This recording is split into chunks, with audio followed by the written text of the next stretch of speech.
It's the challenges in life that give us superpowers. Stay tuned for this one, everybody.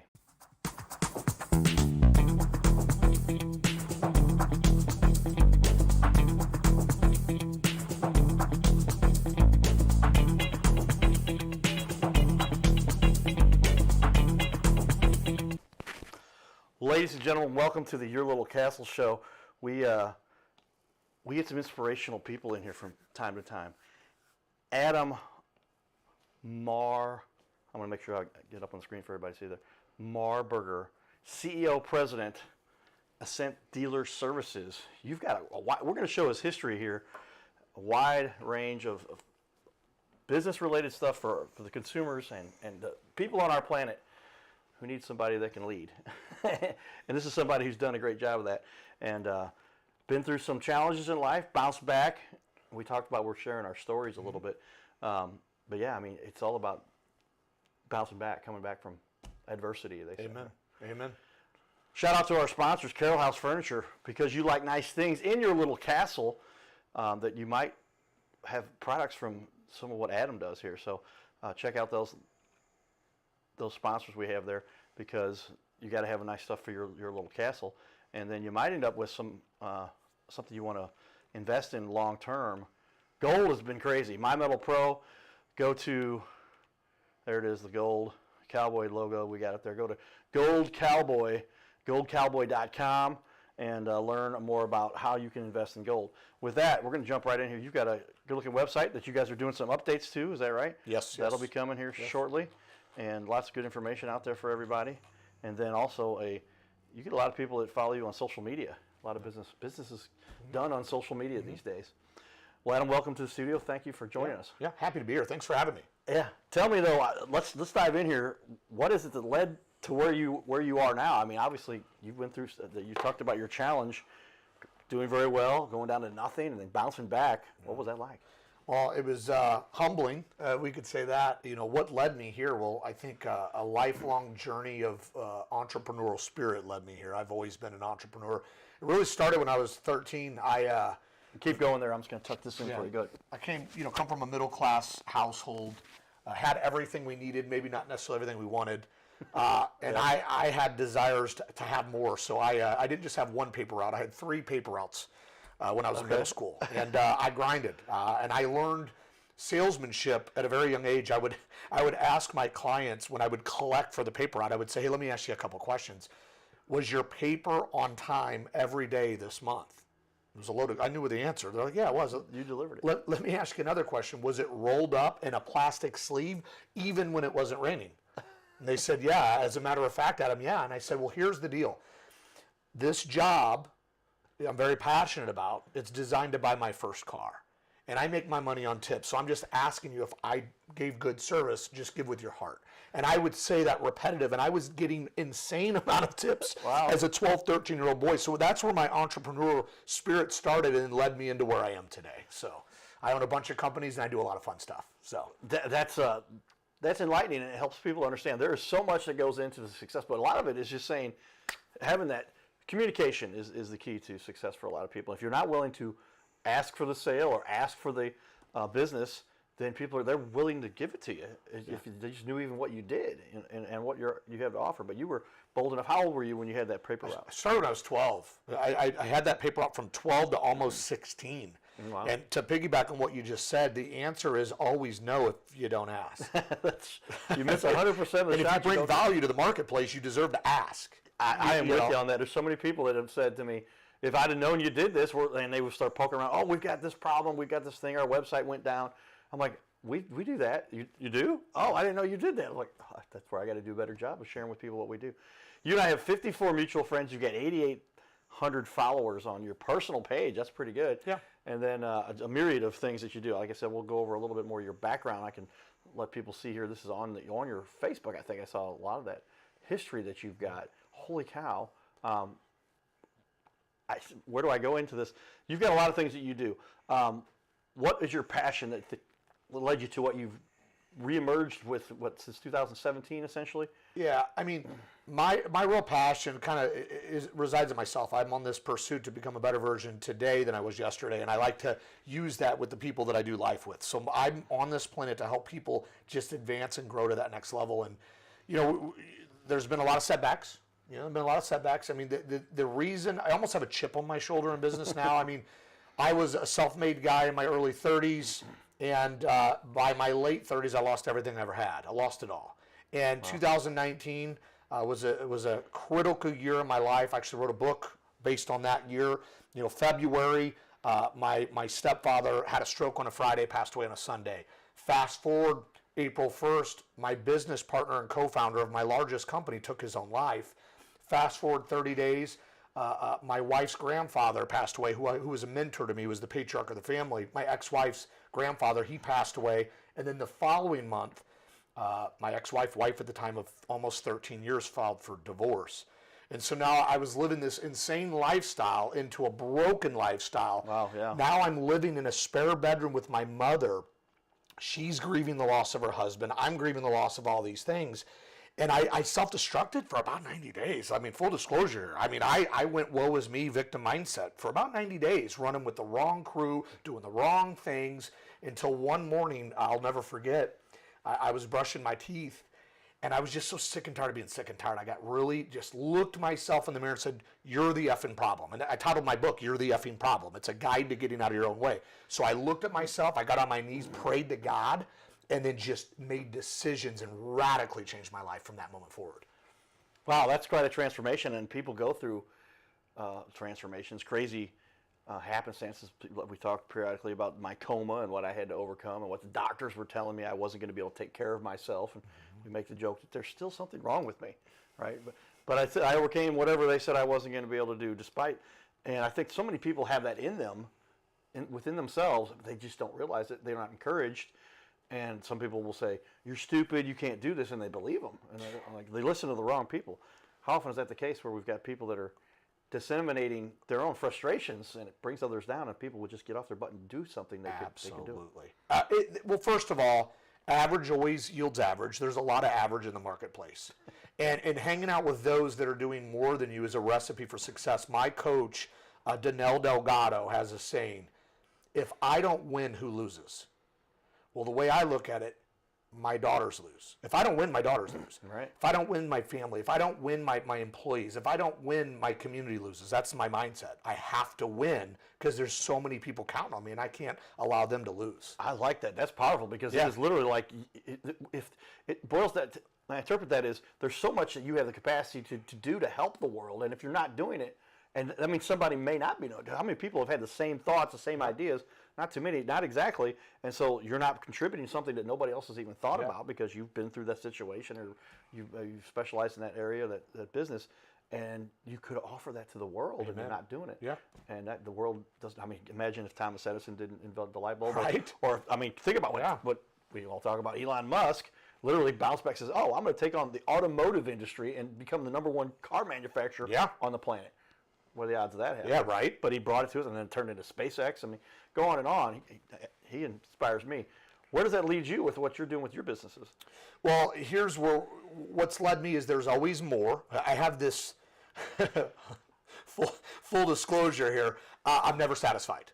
Okay, I'm just never satisfied. So, like, regardless of whatever goal or everything that I hit, I don't slow down and feel anything, which makes me dangerous to the market, to my competitors. That makes me very dangerous.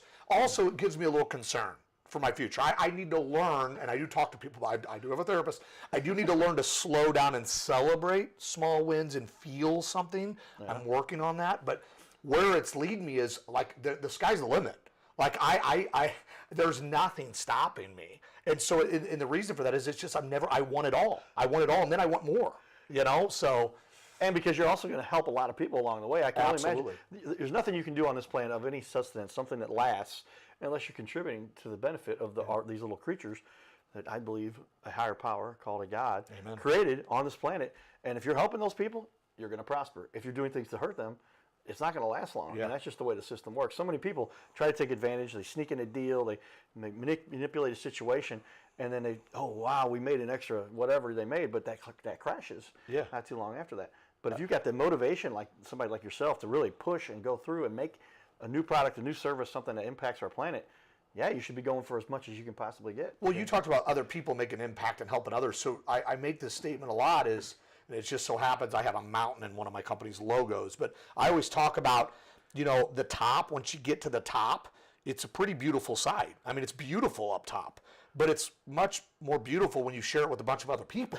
So I would rather continue to climb, but take as many people with me. And I think as entrepreneurs, it's not just our due diligence and obligation to serve our local community from charitable standpoint, helping kids, all those things, but it's also our due diligence to lend a hand to the younger generation and just lift them up with us. It's about the younger generation.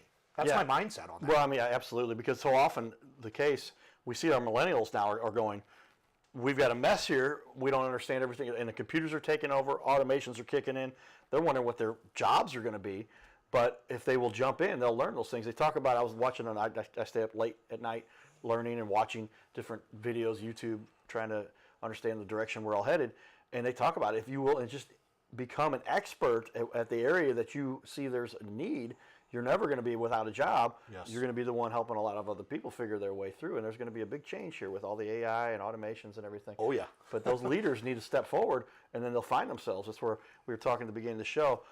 There's people that argue, a buddy of mine works in the industry, I've replaced 12 jobs doing my show the way that I do it. There's nobody else in here. I'm the audio guy, I'm the sound guy. That's the same thing. The video guy, everything, graphics, everything gets done right here. So I built myself into a pretty strong position. It's a great setup, by the way. This is really cool. Thank you. Yeah, a lot of people that walk upstairs are like, holy cow, this is cool. What's going on here? Best Buy is out of TVs now because my buddy, my football coach, made the joke. But literally, you work yourself into a position where you've built yourself up, and that allows you then to help other people to say, hey, let me show you what I've done. You can do the same. Yes, absolutely. Yeah, and the thing is too, there's a blueprint. So there's a blueprint. I like that. There's no get-rich-quick scheme. There's no pill you can take. But there is a blueprint written by the greats that came before us, and it's in the form of the book. If we read these books, and not just read them to be inspired and motivated, post something on Facebook and go back into your, I don't want to say average existence, but what we need to do is take what the greats wrote, take that motivation and inspiration, but then take immediate action on it. Right. And if we do that, I mean, game over. Nothing can stop us. The information for the younger generation, it's already there. The blueprint's there for us. Just got to follow it. That's well said, and that's part of what my mantra is. It's on my sign. We'll put that up. It's actually on my title. There it is. If you can read that really closely on my picture on the field at Busch Stadium, it says dream, and the second most important part of that is to chase that dream. So many people, they don't take action. Yes. You said just like that. They'll think about it. They'll dream about it. They'll talk about it. They'll joke around with their friends about it. They just won't go off and do it. It's 100% correct. Get off their butt and go actually do it. Then you're going to fail a few times. You're going to have a few things that don't go right.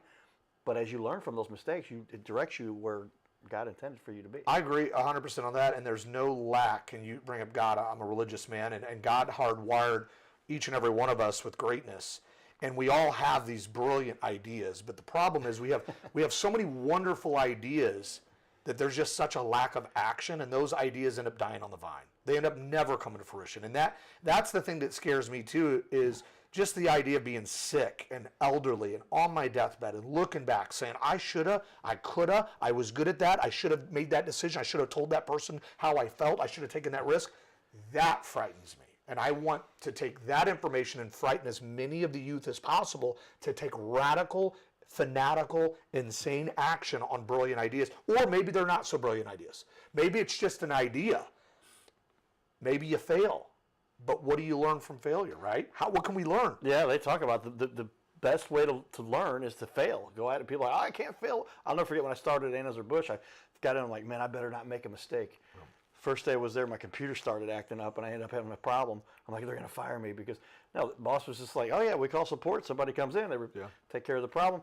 But you can't be afraid to fail because that's where you learn so much. Amen to that. And the other thing, and tell me if you agree with this, but that is, I just watched so many people that I was like, these people must have incredible abilities. They must be amazing people. And then I got to watch and get to know them a little more closely. I'm like, that's just an average guy who went for it. Yes. I can do it as well as that person does, and maybe even better. And none of us are going to be complete experts and never make a mistake, but I'm going to go after it and do it better. And then by the time you put that work in, that's when you really get to expound upon what you're doing and learn and take it to the next level. There's a quote by a gentleman, Eddie Pinero, who's definitely a thought leader in the business world, but if he says it all the time, it shows if you never leave, you'll never arrive. Right? So just go. I mean, you never know unless you go, right? I mean, I'd rather fall down 10 times and maybe the 11th time hit a grand slam, you know?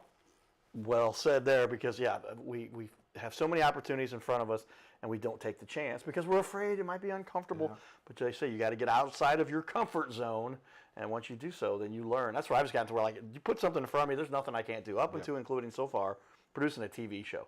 And when I figured out I could do a TV show, I'm like, literally, like, I'm watching Elon Musk. I'm like, you figure out how he couldn't get the NASA engineers to teach him how to make the engines for these rocket ships.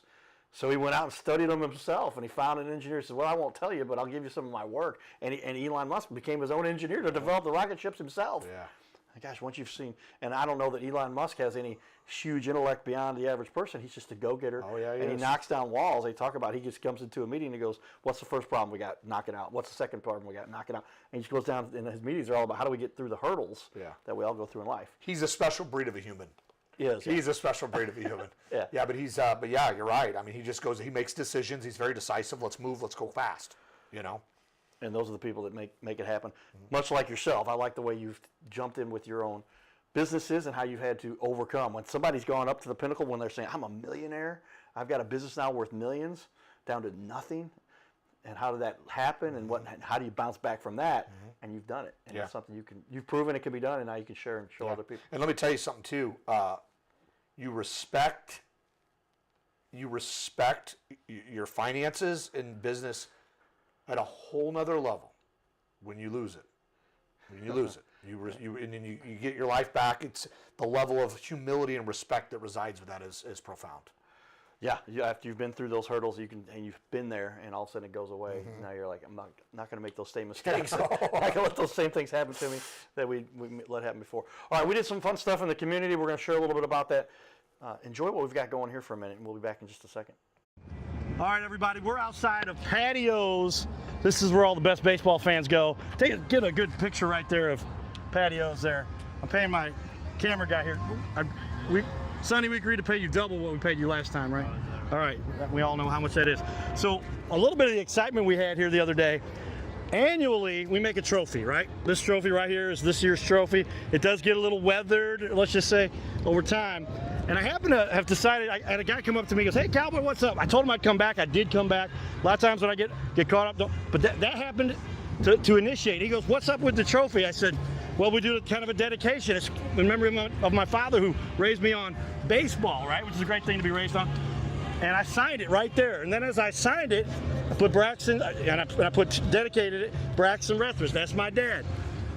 38 seconds later, I go walking down. I see a youngster who's got, this is the same hat you were wearing that game? And I go up to him, I'm like, hey, what's your name? We got to do a cheer. Go ahead and hold the trophy for me. And I always get somebody, Carl, what's up, brother? I always get everybody's first name. And I say, what's your first name? What's your first name? Braxton. His first name is Braxton, everybody. If you don't believe there's some higher power stuff going on this little planet, the odds of somebody also being the name Braxton 38 seconds after I put my dad's name, who happens to be Braxton, there's something going on. So that brings us all Cardinal fans together. Who is your favorite? His name is Carter Rethwich, but in St. Louis, he's known as the Cardinal Cowboy. He's a well-known fixture in the stands at sporting events in the Gateway City. He's one of its greatest cheerleaders, a super fan like no other. When he makes his rounds at almost every home game, he shares his love for sports with the rest of fandom with a smile, a cheer, some positive encouragement, and lots and lots of selfies and pics. But the Cardinal Cowboy was born of a tragic incident. Rethwich was an aspiring athlete in high school and college. He dreamed of playing in the big leagues, but those dreams ended when he and 3 of his college friends were hit with a devastating crash by a 5-time drunk driver. One of his best friends died. Carter suffered a critical head injury. The trauma put him in a coma for 6 days. The doctors said he was never expected to function again. Those expectations never came true. He fought back and finished college. He was determined to prove the doctors wrong. Among other inspirations, it was his love of baseball that kept him going. And from his near-death experience, the Cardinal Cowboy emerged. His goal in life became to inspire others with positivity despite the odds, to help people believe in themselves and achieve their dreams. So after my coma, I realized that it was up to me if I was going to accomplish my goals, if I was going to reach my dreams. Despite what the naysayers would say, the people that were discouraging me, like they do everyone, it's up to me if I'm going to make it. Don't listen to the naysayers. It's up to you. You decide whether you're going to succeed, whether you're going to reach your goals. Dream, and then always, always chase your dreams. Never give up. Giddy up.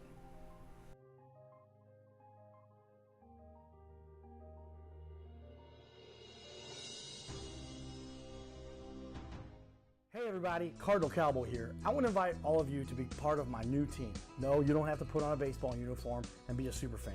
Now, it would be a good idea to cheer for the Cardinals, the greatest team in the history of the National League. But I'm talking about the Gold Cowboy team. You know, I love to help people follow their dreams and reach their goals in business and in life. So that's one of the reasons why I'm telling you about my friends at My Metal Pro. They help people like you and I acquire gold and silver with a membership that lets you safely buy, sell, and store gold and silver. They make it real easy to get started. My Metal Pro isn't like the big guys you see on network TV or the big coin shops that take a huge commission. So become part of my Gold Cowboy team. Scan the QR code or go to goldcowboy.com and check it out. Giddy up! Well, there we go. Planning for people's future, protecting their longevity, investing in something called gold. It's done a great job historically. 5,000 years it's been a product. Let's talk a little about, you've got some great reviews. I can't imagine this. 741, I'll put this up on the wall for everybody. 741 reviews. 5.0. How does that happen? You've had to work hard. I can only imagine there's probably some people like, wait a minute. And you're like, well, we'll take care of that. And then, oh, yeah, you've earned a 5-star. Tell me about that a little bit. Well, I have a great team. I'll start there. I have a great team that doesn't just overpromise, but we overdeliver. So we go out and we do what we say we're going to do, and we do it with excellence. By that, our clients love to leave us raving reviews, you know, and having this type of, I would say, relevance on social media platforms and the Google lands has allowed us to really grow and scale. Yeah, if you're going to do a good job, the reviews are so critical to a business because that's where people go. They want to find out who can they trust, who can they talk to. Yeah. I say that I argue the number one thing you want to have out there is a great looking video where you get to explain who you are. Number two, then something to back it up with the reviews that people can see there. So we just showed that on the wall for everybody. But take a look, review after review after review. And people in your industry, you've got 7 or 8 times what the average competitor you have out there even gets close to. We are very blessed. We're definitely the most relevant provider at what we do in the industry. From a social media standpoint, web design, Google, we definitely ranked number one. And it took a long time. We had to work really hard, number one. But number two, you know, we had to provide a service and then ask for reviews, right? You know, and as a business, it's not about what you say about yourself. It's about what everybody else says about you. Right. And, you know, when I meet with potential clients now, I'm referral only. I'm not reaching out to anybody. I'm a referral-based guy at this point. And when I sit down with somebody, typically they've already looked us up online. Typically it's an inbound lead. So the lead's really warm when I get involved. It's not one of those cold, it's very warm, and it's more casual, relational transaction opposed to it just being all about dollars and cents. So I challenge all business owners to double down on your online presence because it'll pay you for years to come. So that's you speak well there, and that's the truth because so much of people that just by now, if they can't find you on the internet, I have so many businesses that are going, Carter, I didn't have a website, I didn't have anything, and now we're getting all this kinds of business. So easy to get ranked for, at least for your name organically. People were like, type in my name and my Facebook comes up. I'm like, what about your website? That should be the first thing that people find. Yes. But there's so much to be said for that. My master's degree I wrote called The Internet, and it predicted that this whole internet thing might change the way the world. has evolved. Let's do a quick cost analysis. Every business has some kind of an ROI, a return on investment they allow for people. What are people putting at risk who don't have your product? They need your product. When does it come into play, and how does the process work there? That's a really good question. So there's two sides of that question I'm going to answer. There's the client-facing side, is what dealer is at risk if they don't do business with us, and then I'll look at the customer-facing side, is what customer is at risk if they decide not to protect themselves. Let's start with the retail customer. You know, when you go into a car dealership and you buy a new vehicle or a used vehicle, you have somebody that completes the legal paperwork. That department typically offers you voluntary products and services to protect your investment. If you're like me, I always buy extended service contracts. I'm the type of person who keeps cars, like to drive, and I just don't want to pay for bills down the road, right? I don't like shop. I don't like unexpected repairs. Now, for the consumer that used to not buy these products, they're starting to buy them a little more today. So what's at risk? Well, inflation is real. Margin compression is real. Tariff talks, still, those affect pricing going forward. There's all of these factors with interest rates where they are. Consumers are keeping cars longer than they ever have. So for that reason alone, it's critical that we protect our investment. So that's the consumer-facing side. Now, for my client-facing side, so for a dealer that does not do business with us, there's a couple of things. They're potentially leaving money on the table, okay? Studies show that when we go into a new account, we increase our profit per transaction anywhere from $300 to $500. So if a dealer sells 100 cars a month, take 300 times 100 or 500, that's what they're leaving on the table. That's number one. But number two, we provide a different level of professional coaching and mentorship. So that's what dealers are leaving on the line, is they're not getting that service and that training and that support that they truly deserve. So those really what's at risk here if somebody decides not to do business with us, or if a retail consumer decides not to protect themselves. You know, they're kind of leaving themselves in a vulnerable state, especially in the marketplace that we're in today. That's what we're talking about, because so many people, they don't realize what's at stake. I mean, you start talking about getting a car repaired, it's $2,000, $3,000. I mean, you just have an electrical issue. Yeah. I mean, there's so much that goes into the expense now, and these dealerships are $100, $125 an hour. That's on the low end. I've got clients that are $400 an hour down Fort Lauderdale just to work, you know, $400 an hour posted labor rate. I mean, it's absolute insanity. You know, you got one repairer, you're in the shop for 6 hours. In the average consumer, this is reality, just is what it is. Money's tight, okay? A lot of folks are using credit cards. So you could go in on a $2,000 or $3,000 repair, put it on your American Express or Visa, and now you're paying 20%, and you're paying that repair off over the next 12 months. You spent too much money on the repair. Buy the service contract, minimize your risk, you know? That's key, and save money. My dad always said to me, buy those service contracts, but especially cars and those things, you're going to have a problem. It's a matter of when, and then are you going to pay for it out of your own pocket, or is somebody going to help you cover that? We're finishing up this first half hour. I asked Adam if he'd stick around for 2 half hours, but we're going to give him one quick, you got 15 seconds to start this question. We'll finish the answer on the second half. What sets you apart? Why should somebody choose you guys? We're servant-leading, results-driven company, period. Results speak for themselves, that's why. There you go. And if you're going to have a company that gets those kinds of results, then obviously this is something you'll want to learn about. So get a hold of Adam. We're going to talk about this in the second half now, getting over what's the biggest mistake people make, and then tell us how people find you and use what you do. Fantastic. We'll be back for more, everybody. Stay tuned. Giddy up.